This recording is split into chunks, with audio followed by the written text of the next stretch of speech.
Friend question हम discuss करने वाले हैं what are the 7 layer of OSI model and what is the purpose of each layer, यानी 7 layer क्या है आपका ओएसआई मॉडल का और हर एक लेयर के पर्पस क्या है। तो OSI stand for the open system interconnection model is the conceptual framework used to understand and centralized standardized how the different networking system communicate, यानी जो आपका ओएसआई मॉडल होता है एक प्रकार का कंसेप्चुअल फ्रेमवर्क होता है जिनका हम यूज करते हैं अंडरस्टैंड करने के लिए और स्टैंडर्डाइज करने के लिए कि आखिर कैसे जो डिफरेंट नेटवर्किंग सिस्टम है वो कम्युनिकेट करता है।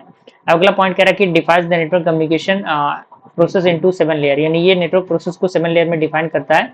अब यहाँ पे सबसे पहला जो लेयर आता है जो सबसे ऊपर से हम बात करते हैं 7 नंबर की, तो एप्लीकेशन लेयर आता है, उसके नीचे प्रेजेंटेशन लेयर, देन उसके बाद session transport layer, network layer, data link layer and physical layer.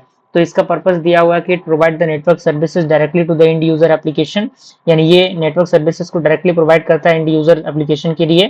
Presentation layer की हम बात करें तो ये ट्रांसलेट करता है data between the application and the network. And session layer की हम बात करें तो ये मैनेज करता है सेशन को और कनेक्शन को between the application. And transport layer की हम बात करें तो ये इंश्योर करता है रिलेबल डेटा ट्रांसफर के लिए according to the error checking and the flow control. And network layer की हम बात करें तो ये डिटरमाइन करता है बेस्ट पाथ को for the data and the handle the logical addressing. And data link layer की हम बात करें तो ये प्रोवाइड करता है node to node data transfer को और एरर डिटेक्शन को। फिजिकल लेयर की हम बात करें तो ये ट्रांसमिट करता है रॉ बिट्स को over a physical medium. Is that clear?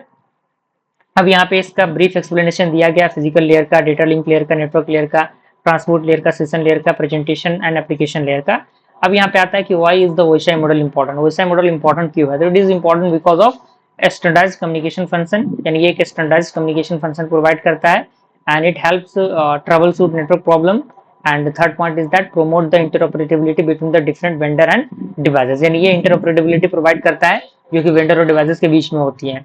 अब यहाँ पे कुछ निमोनिक्स दिए गए हैं, टॉप टू बॉटम की हम बात करें तो इसका तरीका दिया हुआ है कि all people seem to need data processing. तो ये आपका एक छोटा सा फॉर्मूला हम इसे कह सकते हैं, ट्रिक कह सकते हैं। तो A for the application, P for the presentation, S for the session, T for the transport and N for network, D for data link and P for the physical है। ओके, तो I hope ये question आपको समझ में आया होगा। मिलते हैं अगले वीडियो में। Thank you.